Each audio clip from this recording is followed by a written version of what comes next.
Good morning बच्चों। चलिए आज की क्लास स्टार्ट करते हैं।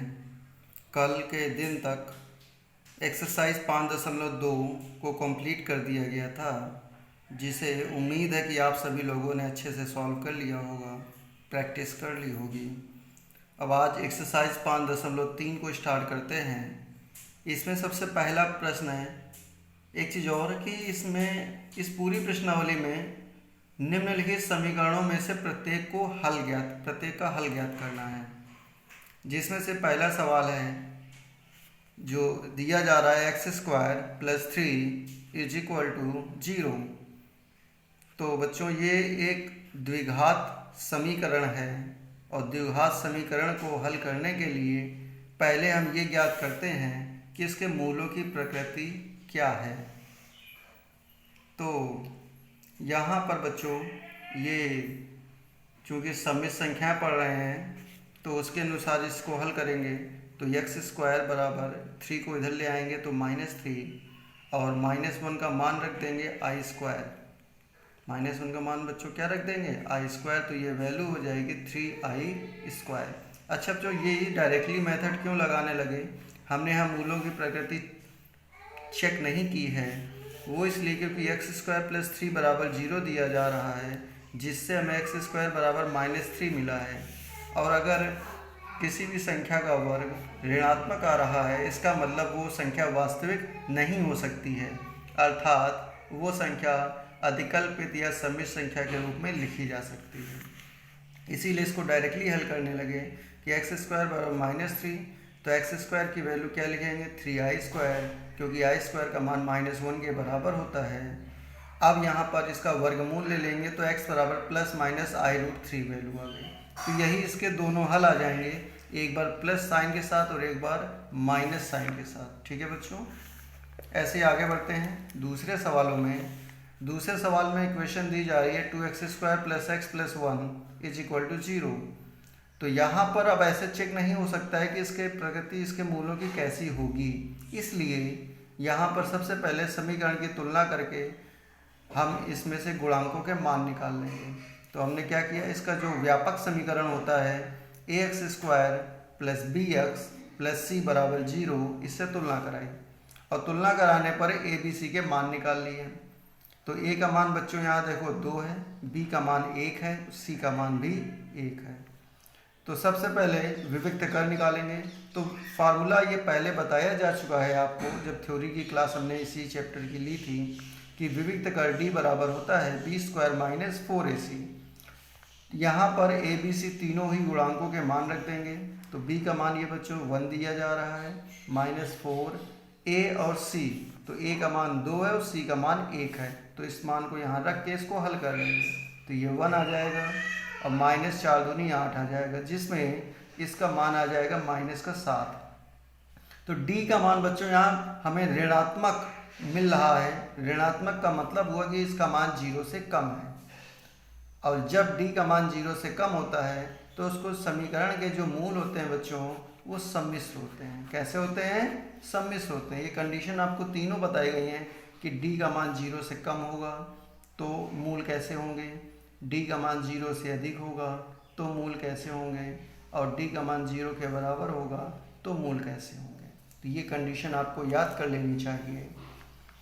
तो समीकरण के मूल बच्चों यहाँ कैसे आ गए, सम्मिश्र आ गए। अब अगर समीकरण के मूल सम्मिश्र हैं तो यहाँ पर फॉर्मूला लगा देंगे x बराबर -b ±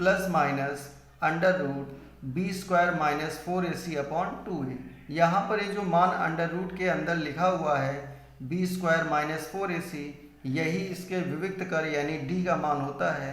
तो इसको हम कुछ इस तरह भी लिख सकते हैं, यानी -b ± √d/2a। चूँकि d का मान पहले से निकाल चुके हैं तो पूरे मान को हमें दोबारा से हल करने की आवश्यकता नहीं है, हम डायरेक्टली इसी का मान यहाँ पर रख देंगे। तो देखो बच्चों आगे, तो ये b की जगह b का मान रखा जाएगा। b का मान है +1, जब यहाँ b की जगह रखेंगे तो ये -1 आ जाएगा। प्लस माइनस अंडर रूट में d है और d का मान बच्चों -7 हमें अभी प्राप्त हुआ है, यहाँ रख देंगे। -1 का मान i² रखेंगे और रूट के बाहर ले लेंगे तो ये वैल्यू आ जाएगी i√7। ठीक है बच्चों, अब 4 से अलग अलग डिवाइड कर देंगे तो ये वैल्यू हमें मिल जाएगी। और इसके बाद में लास्ट में इसी को प्लस और माइनस जो दो भाग हमें प्राप्त हुए हैं उनको अलग अलग लेने पर हमें इन दो समीकरण के मूल प्राप्त हो जाएंगे या इस समीकरण के हमें हल मिल जाएंगे। तो इसमें हर सवाल में बच्चों इसी तरह से हल करना है कि सबसे पहले हमें तुलना करा के विविक्त कर डी का मान निकालना है और उसके मूलों की प्रकृति ज्ञात करनी है, फिर उसके अनुसार हमें उसके दोनों मूलों को ज्ञात करना है। और बच्चों एक सवाल और देख लेते हैं, एक दो सवाल, जैसे कि क्वेश्चन नंबर 8 है बच्चों। तो 8 नंबर में देखिए आप लोग ध्यान से, समीकरण दिया जा रहा है 3x² √3x² minus √2x plus 3√3 बराबर 0। तो सबसे पहले तुलना कराएंगे ax² plus bx plus c बराबर 0 से, जिससे a का मान √3 मिलेगा, b का मान माइनस √2। देखो बच्चों ax² लिखा है यानी x² का गुणांक क्या है, a है, तो यहाँ √3x² लिखा है, तो यहाँ x² का गुणांक क्या है बच्चों, √3 है, यानी a का मान कितना आ गया, √3। ऐसे ही x का गुणांक यहाँ b है और समीकरण में x का गुणांक माइनस में √2 है, तो b का मान बच्चों आ गया माइनस √2। ठीक है बच्चों। और इसके बाद में c का मान 3√3 है, क्योंकि c अचर पद है, यहाँ अचर पद 3√3 लिखा हुआ है, तो ए बी सी के मान निकाल लेंगे। इसके बाद विविक्त कर d का मान निकालेंगे, सारा प्रोसेस वही रहेगा। इसके बाद विविक्त कर d का मान निकाल लेंगे, तो b का मान रख देंगे, b का मान माइनस √2 रखेंगे, इसका स्क्वायर माइनस 4 इंटू a का मान कितना है बच्चों, a का मान √3, तो a की जगह √3 रख देंगे, c का मान 3√3, तो c का मान रख देंगे। और यहाँ देखो 4 3 12 और √3 का √3 में गुणा करेंगे तो 3 आएगा, तो 12 3 36। और यहाँ पर माइनस √2 का स्क्वायर 2 से 36 घटाएंगे तो माइनस 34, तो ऋणात्मक है, इसका मतलब 0 से कम है, इसका मतलब इसके मूल सम्मिश्र हैं। सेम सारा स्टेप उसी तरह से आप लोगों को हल करना है। अब इसके बाद में आगे बढ़ते हैं बच्चों।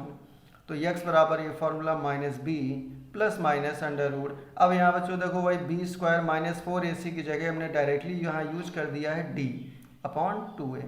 d का मान यहाँ रख देंगे माइनस का 34, b का मान रख देंगे माइनस √2 और इसको हल कर लेंगे। तो हल करने के लिए ये माइनस माइनस प्लस हो गया और ये माइनस में जो लगा है इसको i² लिखेंगे तो i बाहर आ जाएगा और बटे में जो वैल्यू है वो ऐसे लिखी रहेगी। अब बटे वाली वैल्यू को अलग अलग डिवाइड कर देंगे और एक बार प्लस का चिन्ह और एक बार माइनस का चिन्ह लेके उन दोनों मूलों को अलग अलग नोट कर लेंगे, तो ये दोनों आ जाएंगे बच्चों इस समीकरण के मूल। इसी तरह बच्चों एक सवाल और भी है, क्वेश्चन नंबर 10, जिसमें x² plus x by √2 plus 1 बराबर 0 है। इसमें भी बच्चों a b c के मान पहले निकालेंगे, फिर विविक्त कर d का मान बच्चों निकालेंगे। विविक्त कर d बराबर b² माइनस 4ac, तो d का मान बच्चों यहाँ देखो ध्यान से, d बराबर माइनस का 7/2 यानी निगेटिव प्राप्त हुआ है, जिससे हमें ये ज्ञात हो गया कि d का मान बच्चों 0 से कम है, जिससे इसके समीकरण के मूल कैसे प्राप्त हो गए, सम्मिश्र। तो फिर मूल सम्मिश्र हैं तो हम इनका जो हल होता है x बराबर minus B plus minus √d/2a में मान रख के इसको हल कर लेंगे। तो बच्चों ये पूरा हल आपके सामने दिखा हुआ है, अगर आपको समझ में नहीं आता है तो आप दोबारा अलग से पूछ लीजिएगा, बाकी इसको वीडियो को पॉज करके आप इसको नोट करके इसको समझ सकते हैं। तो ये प्रश्नावली जो बच्चों आपको कंप्लीट करके लानी है, इस प्रश्नावली में बस इतना ही है कि इसमें द्विघात समीकरण के मूलों को किस प्रकार से ज्ञात करना है, ये हमें इन तरीक़ों को सीखना है। तो बच्चों ये एक्सरसाइज आप लोग कंप्लीट करिए और बाकी आगे की एक्सरसाइजेस के लिए कल। धन्यवाद बच्चों।